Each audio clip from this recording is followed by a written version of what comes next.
So your job might literally be killing you. Yeah, quite literally. And the crazy part is it has absolutely nothing to do with how many hours you're logging or, how heavy your workload actually is. It really comes down to a single invisible chemical just pumping through your bloodstream. Right, and whether or not the environment that your boss has created is actively triggering it. Exactly. I mean, just think about the last time you saw an email pop up from, say, a particularly toxic manager on a Sunday night.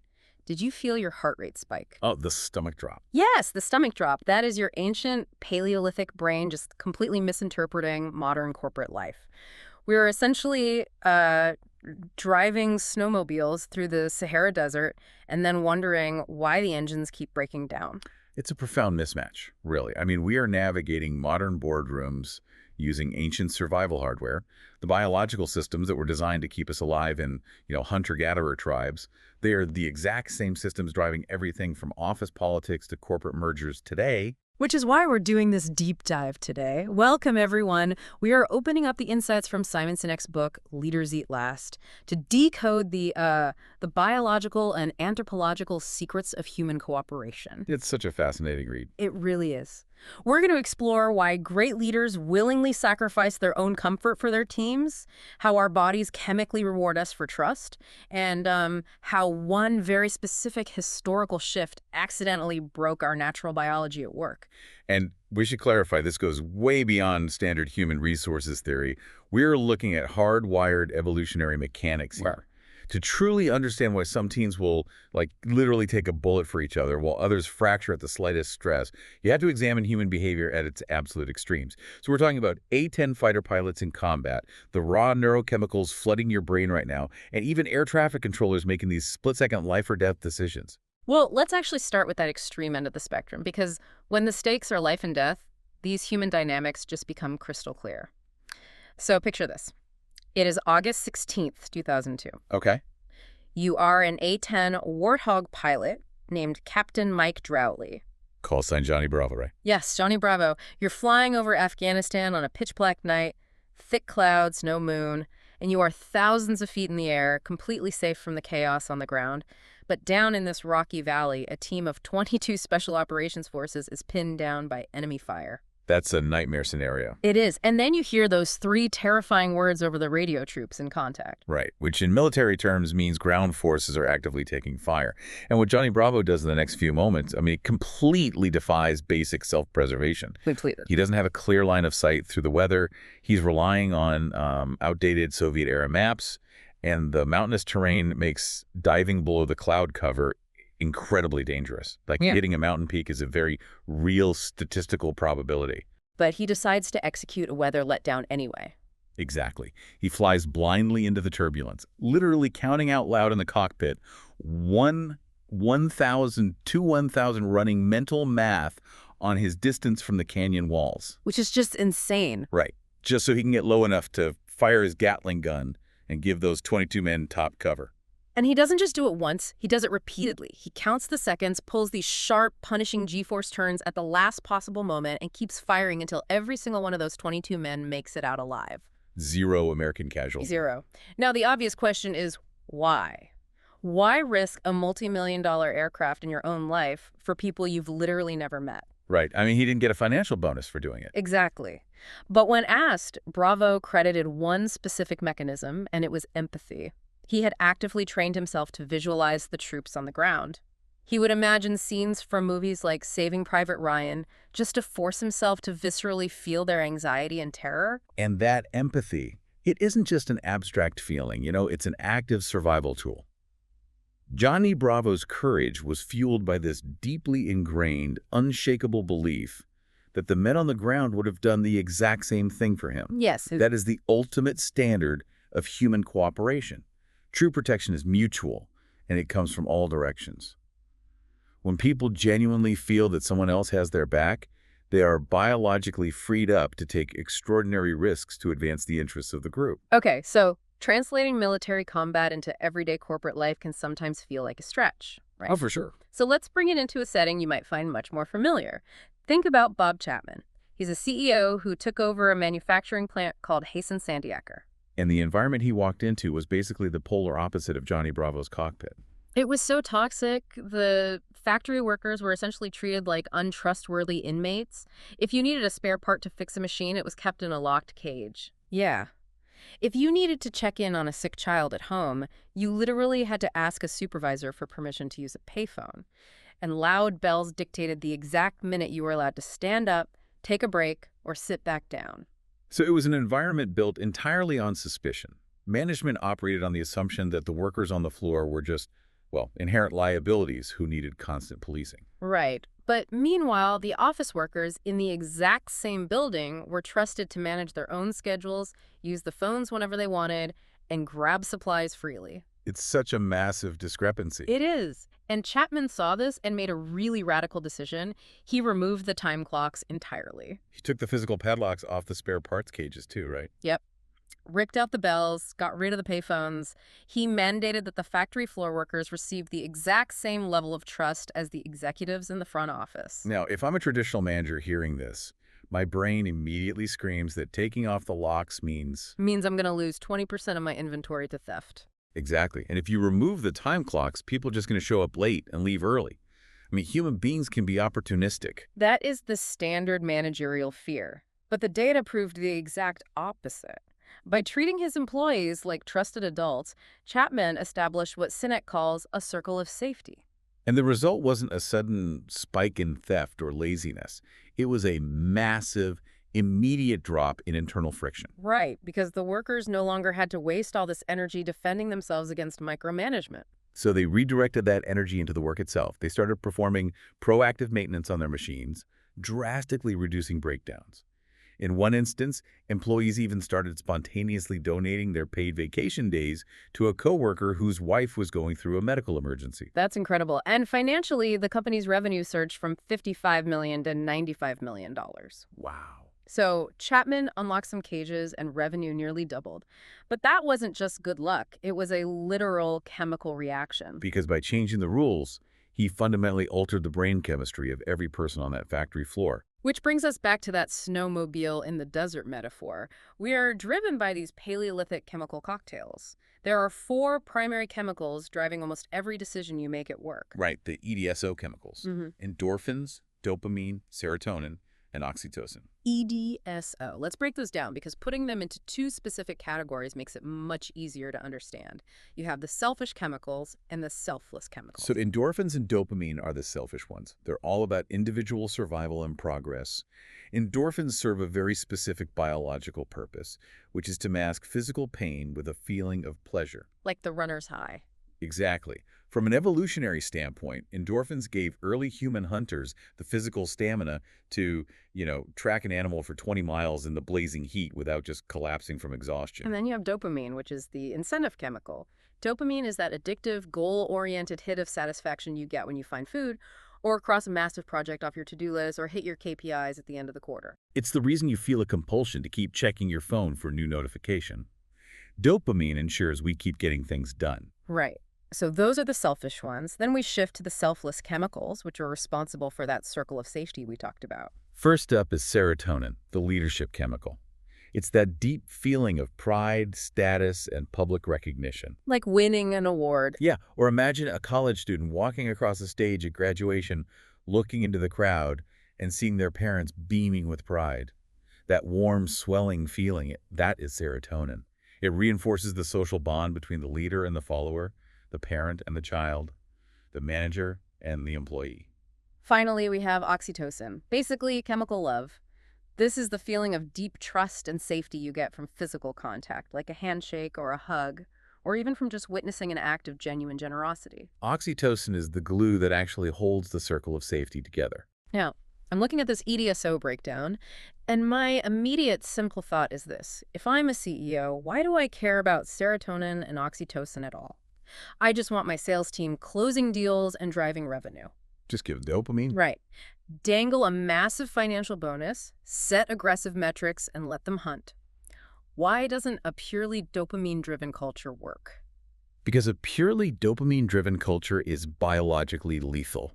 Literally. Literally lethal. Yes, because when a corporate culture isolates dopamine and strips away oxytocin, you force employees to constantly compete against each other for survival. the circle of safety evaporates. And when you feel unsafe at work, when you're constantly worried about layoffs or backstabbing or, missing a completely arbitrary metric, your brain triggers a fifth chemical. Cortisol, the big C. That's the fight or flight chemical we mentioned earlier, right? Yes. Cortisol is an early warning system. When early humans sensed a predator, cortisol flooded their system to keep them alive. But here's the critical mechanism.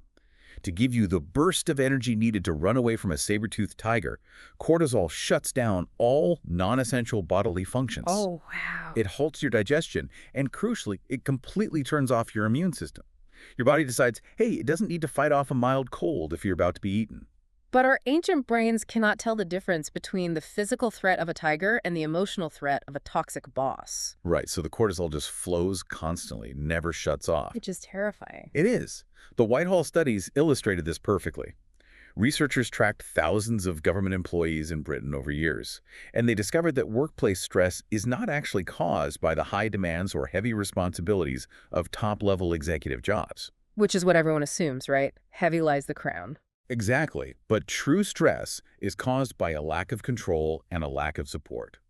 Lower-ranking employees who felt constantly micromanaged, isolated, and unsafe had early death rates 4 times higher than the executives at the very top of the organization. 4 times. Because their immune systems were constantly suppressed by cortisol. So a purely dopamine-driven culture without oxytocin will systematically destroy the health of the people working inside it. Think about that. The environment your leadership creates dictates your literal physical health, which of course shifts the focus directly onto those leaders, because humans are naturally hierarchical creatures, right? Oh, totally. We are biologically wired to accept that the alphas of our group get special perks. Right, like back in the hunter-gatherer days, the alpha got the first choice of meat. Today, the CEO gets the corner office, the multi-million-dollar stock options, the reserved parking spot. And we actually don't mind this setup as long as one specific condition is met. Right, we gladly grant those perks, provided the leader upholds their end of the biological social contract. There's this brilliant story about an undersecretary of defense that perfectly captures this. He's standing on a stage giving a speech to a large audience. He pauses, looks down at the cheap styrofoam cup of coffee he had just poured for himself in the green room, and just smiles. I love this story. It's so good. He tells the crowd that the year before, when he was still the undersecretary, he spoke at the exact same conference.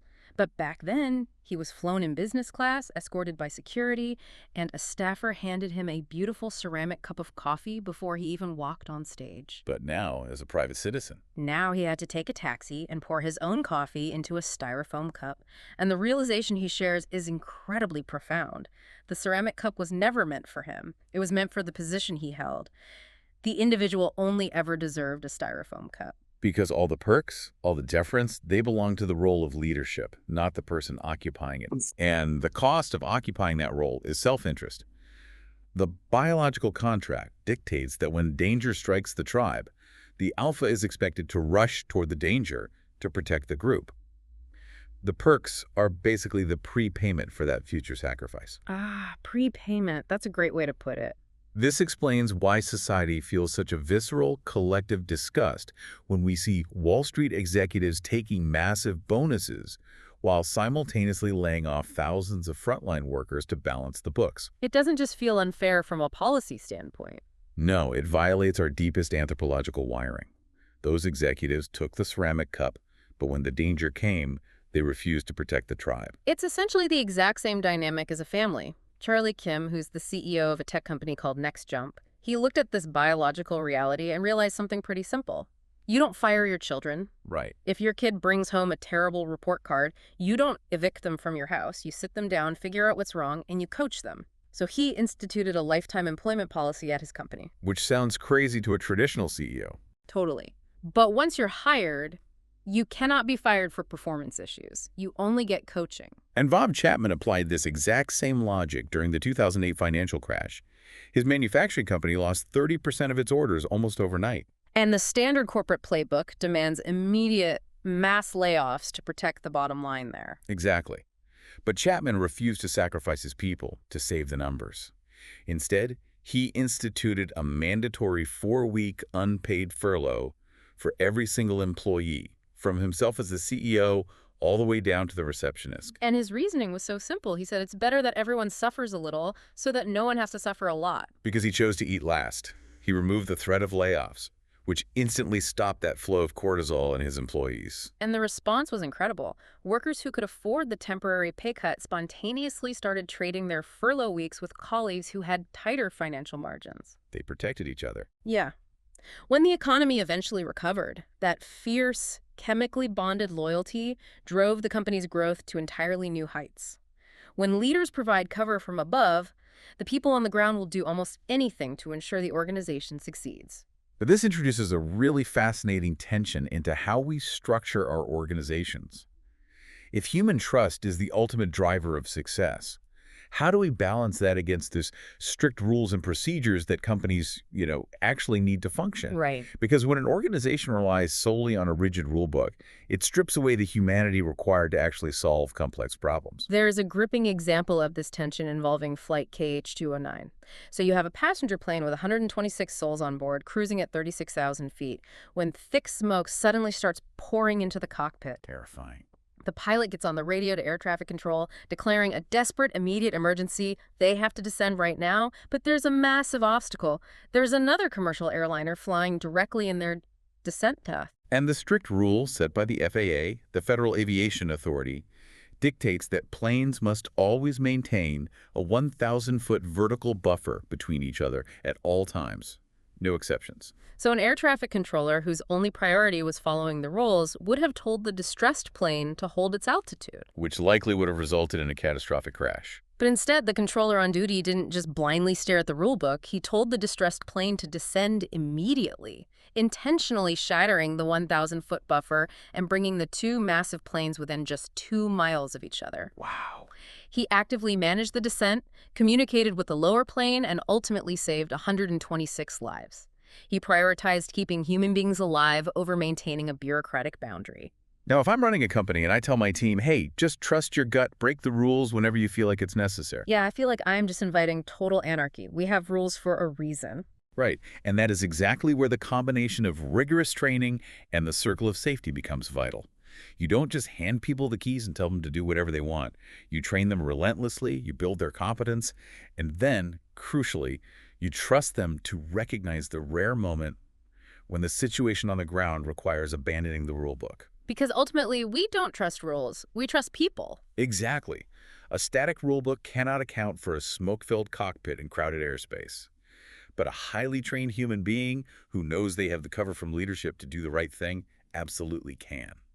So, if humans are so clearly built for trust and mutual cooperation, how did the modern corporate world become a landscape of endless restructuring, quiet quitting, and mass layoffs? How did we lose our way? To understand this, we really have to look at a massive demographic and historical shift. Think about the greatest generation, the people who grew up during the Great Depression and fought in World War II. For them, shared sacrifice was a daily, inescapable reality. Right. When resources are incredibly scarce, cooperation isn't just a nice management theory, it is a biological requirement for survival. You share what little you have. But following the war, the baby boomer generation was raised in an era of unprecedented economic abundance. And when resources are overflowing, the absolute need for mutual reliance drops significantly. You can afford to be highly individualistic. This generational shift laid the groundwork for a profound change in how businesses operate. And there is a very specific date where this new philosophy crystallized, August 5, 1981. This was the day President Ronald Reagan fired 11,359 striking air traffic controllers who were part of the Pataxio Union. Now, looking at this purely through the lens of corporate history without, making any political judgments about unions or the administration itself, this specific day accidentally rewrote the corporate playbook. How so? Well, by choosing to fire over 11,000 workers to alleviate a short-term disruption, the administration unwittingly signaled to business leaders everywhere that it was culturally acceptable to use mass layoffs as a primary tool to balance the books. Ah, I see. Prior to this, mass layoffs were seen as a massive failure of leadership. After 1981, the social stigma kind of just evaporated. Treating employees as a disposable resource became normalized. The precedent officially shifted from protecting people to protecting money. It created a world where if a company's numbers look bad for a single quarter, the immediate reflex is to just cut 10% of the workforce. And that brings us to the abstraction trap, which is tied directly to the sheer size of modern companies. Yeah, it goes down to a concept known as Dunbar's number. Anthropologists have found that the human brain only has the cognitive capacity to maintain genuine empathetic relationships with about 150 people. Which was the maximum size of early human tribes. Exactly. So when a modern company scales to 10,000 or 50,000 employees, it completely short-circuits our biological capacity for empathy. The leader at the top literally cannot picture the faces of the people they're impacting. Right. An employee or a consumer ceases to be a living, breathing human being with a family and a mortgage. They become an abstract metric in a spreadsheet cell. And when that happens, dehumanization takes root. Cortisol floods the entire organization, and the circle of safety is completely destroyed. We have covered massive ground today, so let's synthesize this. We are ancient biological machines trying to operate in a modern, highly abstracted desert. If we want our organizations and ourselves to thrive, we do not need more pressure. No, we don't need more arbitrary KPIs or purely dopamine-driven incentives. We need a fiercely protected circle of safety. We need leaders who understand the biological contract and are willing to sacrifice their ceramic cups. Bringing this directly back to you, the listener. Whether you're a senior executive managing a global division or a mid-level employee dealing with the daily cortisol drip of office politics, recognizing these invisible biological forces gives you immediate agency. You do not have to wait for your CEO to have an epiphany and change the entire culture. You can control how you interact with the person sitting to your left and your right. You can choose to offer your Spartan shield to a coworker today. You can build a microcircle of safety right where you are. You can become the exact kind of leader you wish you had. But I want to leave you with one final, lingering thought to mull over. Okay. We've focused intensely on the workplace today, but expand this logic out to your digital life. We spend hours every single day staring at screens, chasing the cheap, addictive dopamine hits of incoming emails, text messages, and social media likes. If our ancient brains are constantly locked into that selfish dopamine loop, how much is that screen time actively destroying our ability to release oxytocin? Oh, wow. Are we sacrificing our biological capacity to build a genuine circle of safety with the people sitting right next to us in our own living rooms? It forces us to ask a very uncomfortable question about where we are directing our energy and which chemicals we are allowing to dictate our behavior. At the end of the day, no matter how hard we try to optimize our modern lives into a clean, rational spreadsheet, we remain messy, deeply connected biological creatures, and our survival both at work and at home depends entirely on each other.